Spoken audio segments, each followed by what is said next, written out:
When he closed the gap between us, put the pedal on the floor. He's making 90 in that big old diesel truck. I can hear the names he's calling me above the engine's roar, and the words he won't be found in Webster's book. There's diesel on my tail, I'm making 90 miles an hour. Reflection in my mirror's mighty pale. I can hear St. Peter calling, I can almost smell the flowers. And it's time to take the impact, there's a diesel on my tail. Hey guys, welcome back to Waylon Wires Old Iron. It's been a crazy week. I picked Victor up, I believe it was Monday night at midnight. And we've been out on the road looking at some grafting jobs. And also, we swapped out the transmission in our work truck, that '02 Chevy 3/4 ton. Had trouble finding a transmission for it. Well, I couldn't find a used one. I could find the LE60, what do they call a 4L60E. I could find the 60s everywhere, but I couldn't find the 80, which is what my truck has. I finally wound up ordering a reman, and when it's all said and done, I get my deposit back. I think I'm into it for $2,400. It might be a little more than that, but the local shop wanted $4,800 to rebuild it. I checked another shop, what they would charge to swap it out and take the old one out, put the new one in. They wanted $1,100 for that, so you know, Victor and I just rolled up our sleeves and we got, for $1,100 we can just do it, you know. So we threw it on the lift over there and we did that, and we didn't hit any major roadblocks or anything. But anyway, yeah, that's part of what's going on. And throughout the week I've done a little bit on this thing, and I've talked about some stuff on this thing, and I've got snippets of, you know, video here and there. And I don't know what you're going to see, to tell you the truth, until I go in there and sit down and start editing. I have no idea. One thing I want to say is a special thank you to Jeff Bradshaw. Jeff, I really appreciate you, man. You went above and beyond. You know, you didn't have to do all that. He took the time to take photos of pages out of a manual for this Eaton Fuller transmission, not this particular one, the one he has for an 8-speed, but like he said, they operate the same. And so he got me a lot of info on that. And Jeff, man, I know you took some time to do that, and that means a lot to me. So thank you so much for doing that. Jeff's one of the good guys. I make a lot of mistakes, as you all know. I make a lot of mistakes, and most of them are on camera, and I don't care. You know, I don't claim to be a mechanic or a car builder. I'm just having fun, you know. I'm having fun with this old stuff, and my main purpose is that I hope that some young guy will see one of these videos and go, you know what? If that goofy old hillbilly can do it, I can do it too, you know, and it won't cost $60,000 either. So that's the goal here.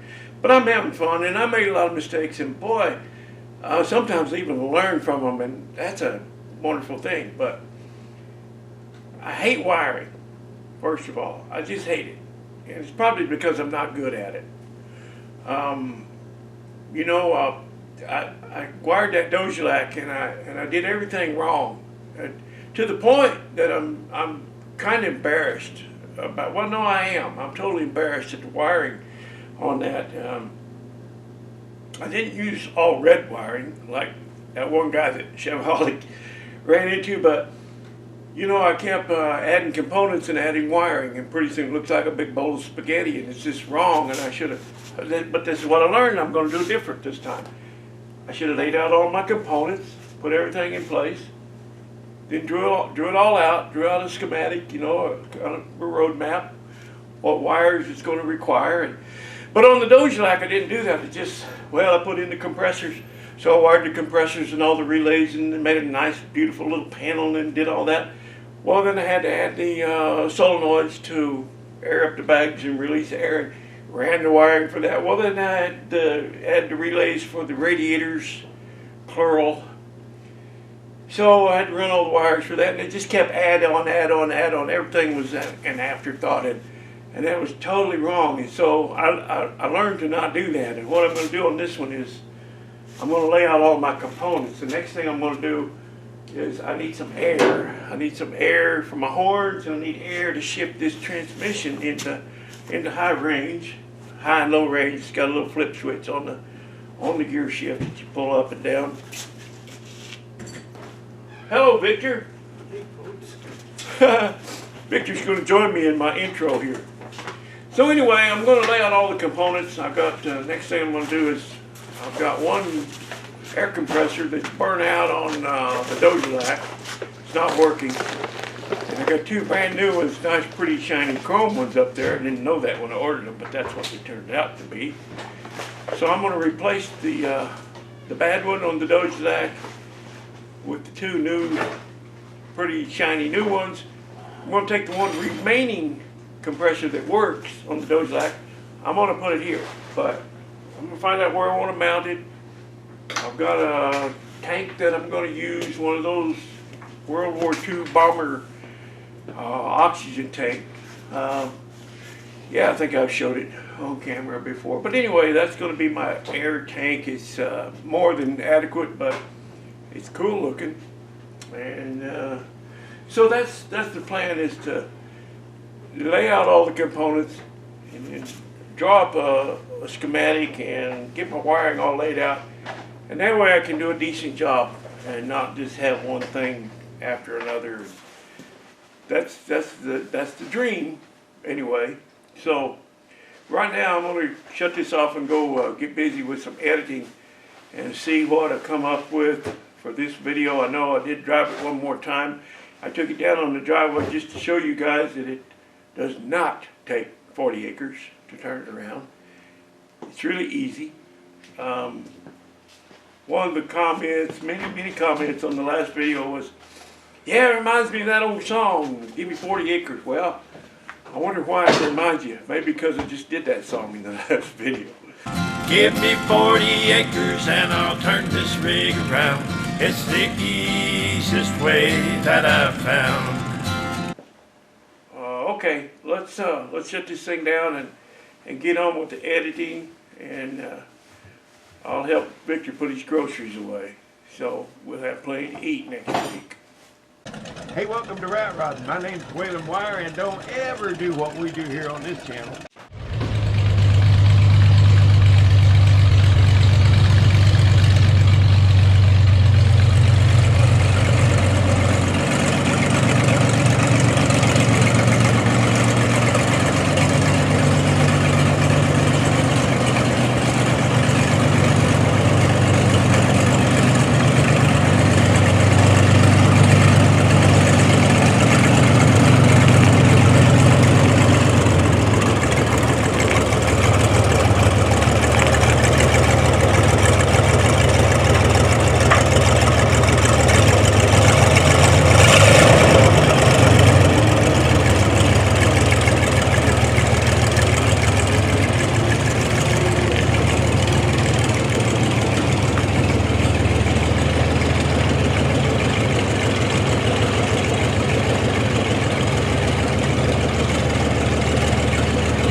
That milk crate has got to go. I think my seat might be one of my one of my next adventures.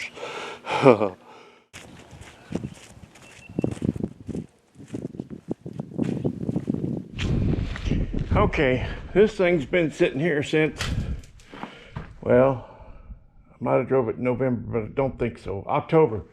I had it in the shop. I had some work, a little bit of body work done. This had a little ding in this door, and Harmon found a couple of little spider webs in the hood, and he fixed all that. I'm gonna have to go in there with some kind of adhesive and fix and stick it in there. There's a place where the brace he thinks is vibrating a little bit, so I'm gonna fix that before I drive it much. But yeah, I don't know. I may have set up the cameras for nothing, because this thing has not started since probably October. I think that's when it drove it home from the shop when he got done.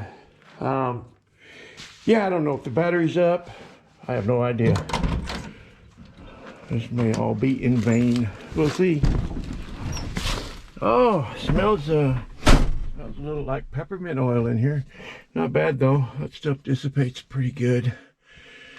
Let's see, where am I gonna put you guys? There's just no place to put you guys. This thing has a lifter. I've told this story before, but some newcomers probably don't know. When I was putting this engine together, a friend of mine was up here. I had the lifter sitting in a bucket of oil. New cam and lifters, of course. Well, he took a push rod and he was pushing all those lifters and checking them out. And he said, you know, Ken, one of these lifters is kind of a little bit sticky. And I said, oh, it'll break in, you know, it'll get lubed up, it'll be all right. Well, Mike Reed, I think of you every time I start this car, because I should have just went and got a new set of lifters, you know, but I didn't. And here, you know, almost 20 years later, well, no, let's see, 2008 or so, I restored this thing, or when it got put together, I guess. But still, my plan, my bucket list consists of one thing, and that's to drive this car across country. And I want to take it from the West Coast to the East Coast and back. And so this summer I've got to rebuild all the suspension. It's shot pretty much all the way through. Got to rebuild front and rear suspension, the whole thing. But won't do any good to do that if it don't run. So let's see if it'll start. Give her some pumps just in case there might be some fuel sitting in that bowl. Maybe not.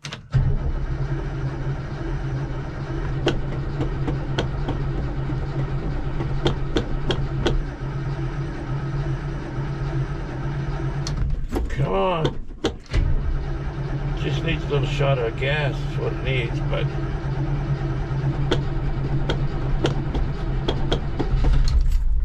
there we go.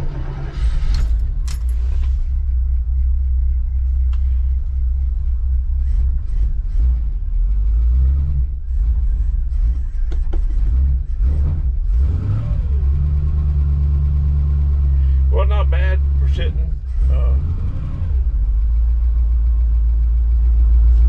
Not bad for sitting 5 months, I guess.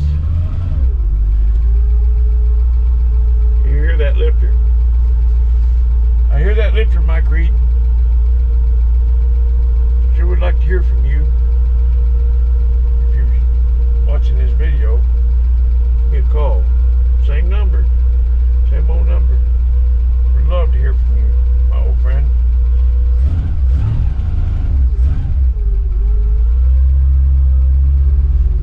Well, I think I'm just going to go ahead and drive this thing to town. I don't see why not. Do you?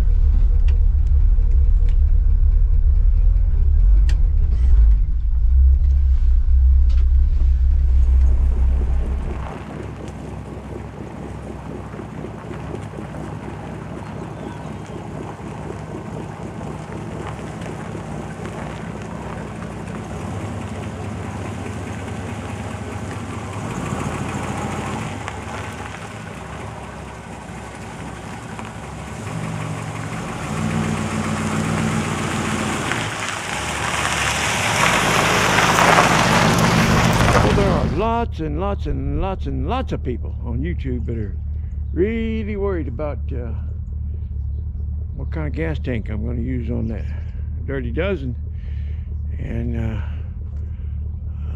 said it won't be big enough and this and that. Well, I think it ought to be fine, don't you? Really? I mean, that should do it. It's got diesel in it right now, but I'll use all that out of there in about another 10 years. Yeah, it's time to fire these guys up and wake them up. I need to wake them up. They've been sleeping all winter. So we'll wake them up. Right now, gotta run into the city. And I'm gonna take this little red car right here.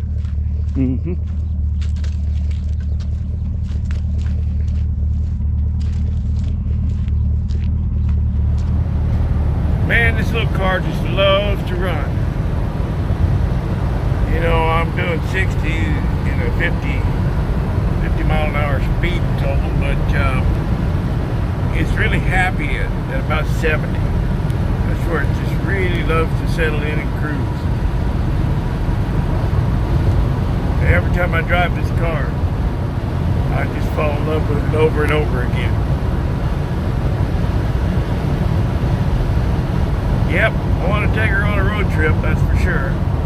I'd like to drive her back to North Carolina and go visit my friend Mr. Heavy Chevy.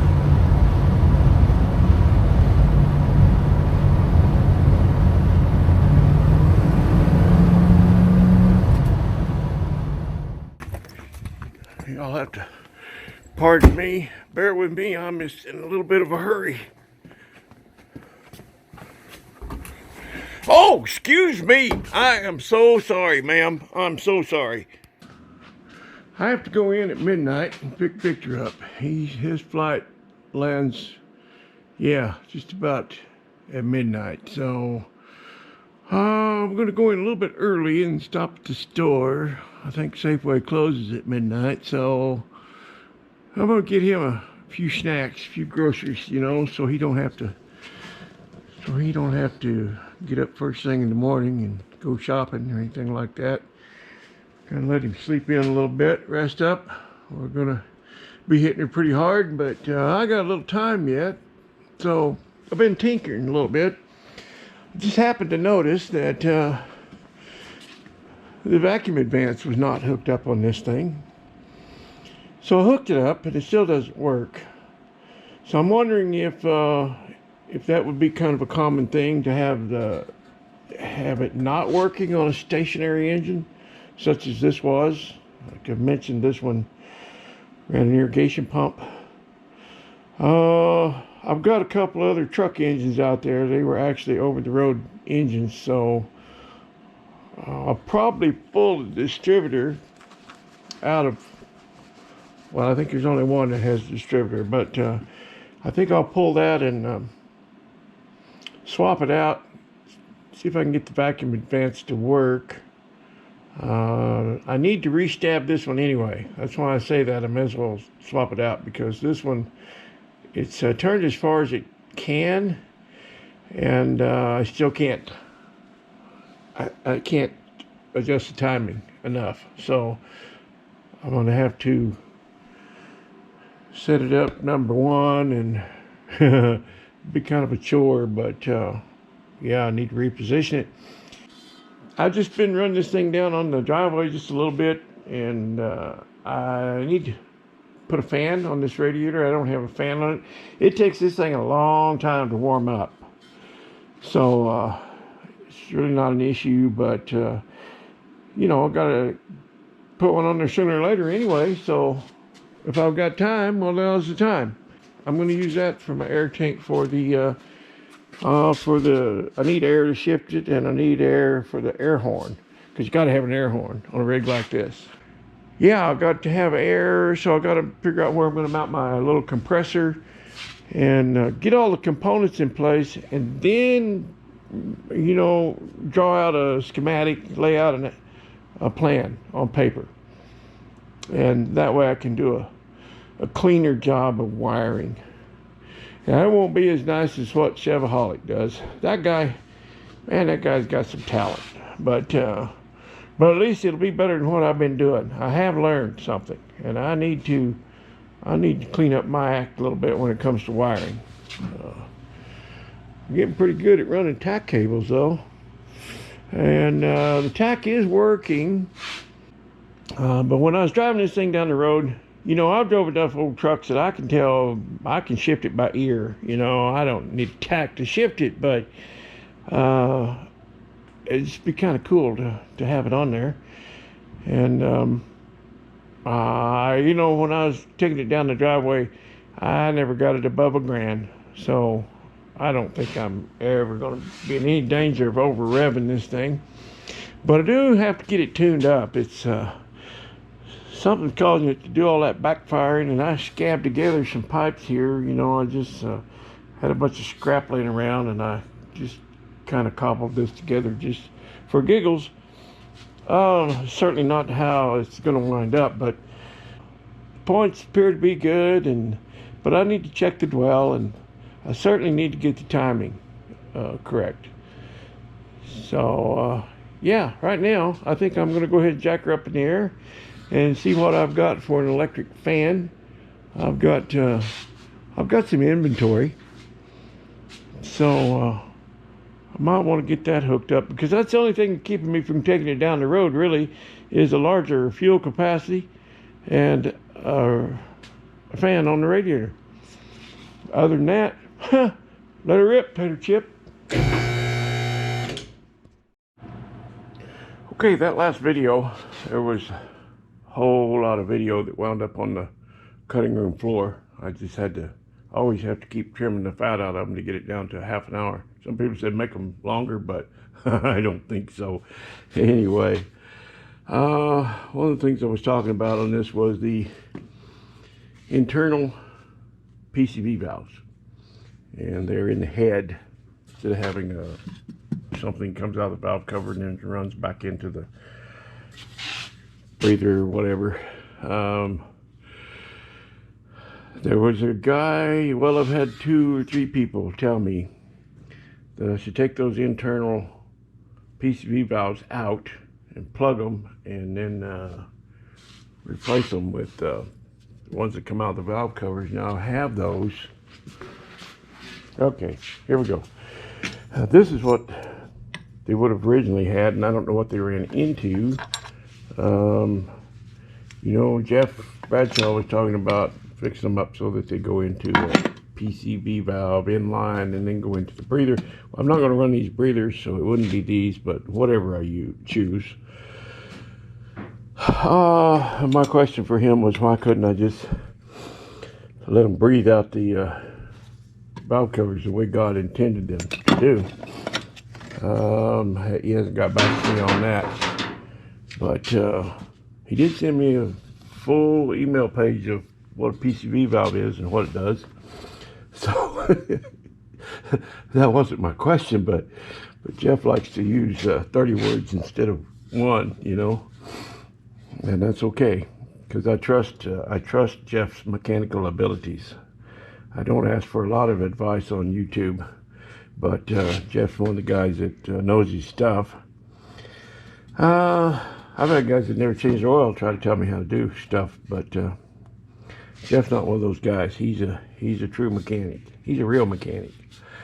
So anyway, he wanted some pictures of the PCV valve, and he was talking about maybe changing them when you do a tune-up, but he said something about it be kind of, you know, a pain to dive in every time, dive down there every time. And I don't know what he meant by that, because there's no diving down anywhere. They are in the heads, and right there it is. And like I said, I've been told by a couple of guys that I should take those out and plug the holes and then let them breathe through the valve covers. And those other engines that I have out back were truck engines. They weren't stationary engines, and this is what they had on each valve cover, so it could breathe.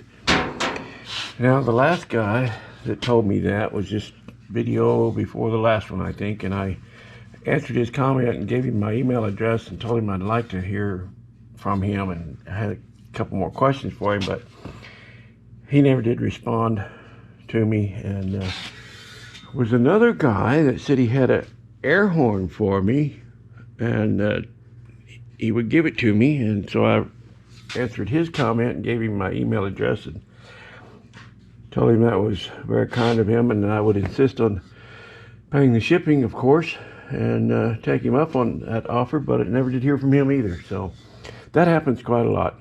People comment and then and they want my address or something, and I never hear from them. So that's just part of the YouTube world, I guess. But anyway, my question for Jeff was, do I really need to take these out and worry about that? Because what they tell me is there's a little check ball in there that can fall into a cylinder. Now, I replaced these with brand new ones, and they're not from China. They're new old stock. So I expect those will last the rest of my life, and probably another lifetime, and not ever drop a check ball. But anyway, Jeff, you want to see what it looked like, so there you go. And I don't know what you meant by diving down there to change them. I don't have to dive too far. Well, I can stand flat-footed and do it. Anyway, that's that. Let's see. What else? Oh, I wanted to get rid of this. This was a temporary setup and still is, and it just doesn't have the right look for the truck. So I found this one, and I'm going to extend this out and make this work, and that will look a whole lot more like 1960s than this stuff. So that's got to go out with that and in with the old school look. And let's see, there's another thing I was going to talk about. Oh, the wheelbase on this thing. Let me get right back with you. I'm going to screw that down.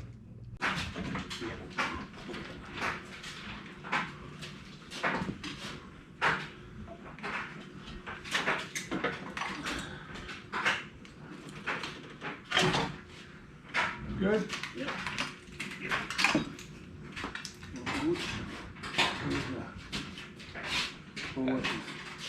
Must not been anything good for it.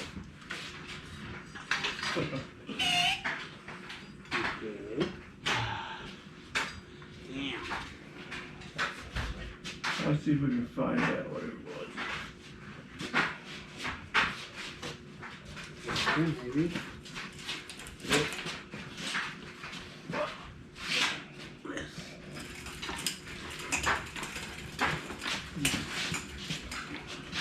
What is this? Oh, okay. Push on the bottom, please. Okay. There we go. Don't film? No, I don't go down anymore. I guess that's it. Well, there seems to be a void up here. Well, here's another nice mess you've gotten me into. What are we going to do? I'm scared to death.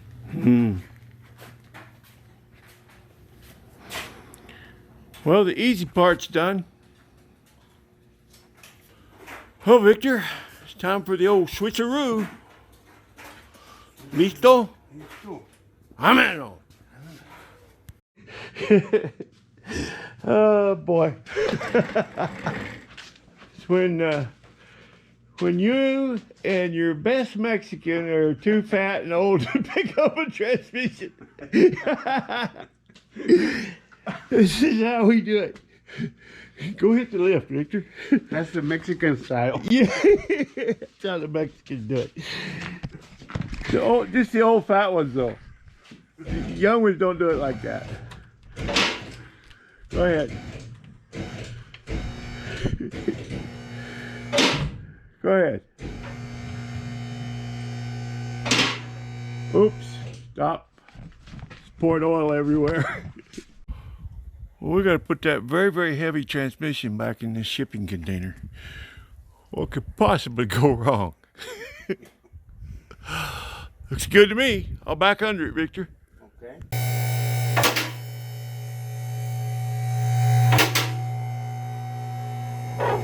More than one way to skin a cat, especially a big old heavy transfer case cat.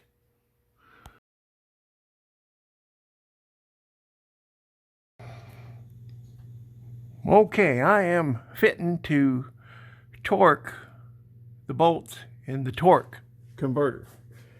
And they make these fancy schmancy new torque wrenches nowadays that beep, you know, when you hit the right foot-pounds, they beep, and that'd be nice to have, I guess, but, you know, for the amount of time that I got left on this old earth, I'll probably just stick with my old Proto. My old Proto. Been working all these years for me. I've had it so long I don't remember when or where I got it, but it's had a lot of use in its life.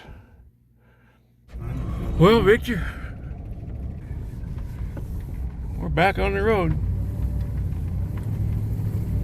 Local shop wanted $4,800 to rebuild that transmission. I think I'm in the wrong business.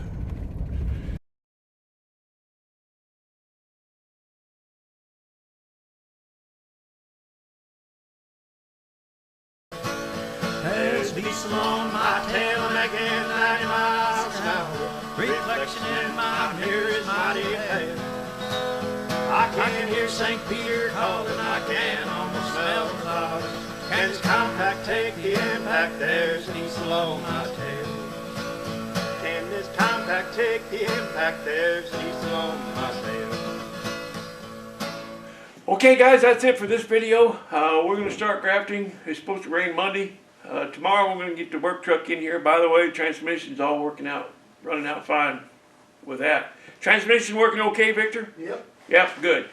Okay, so we're going to get the truck in here tomorrow and kind of do a little relaxing today and do a little video editing, and we'll get the truck in here tomorrow and get it geared up for grafting, go through the chainsaws, all of our grafting gear, get it all set up, and it's supposed to rain Monday. We hope to start grafting on Tuesday. That's the dream, anyway. So, but here and there I'll have time to do a little bit more work on this thing. And when I do, I will include you. But until then, to my family, I love you. To all my subscribers, I sure do appreciate you. See you next time.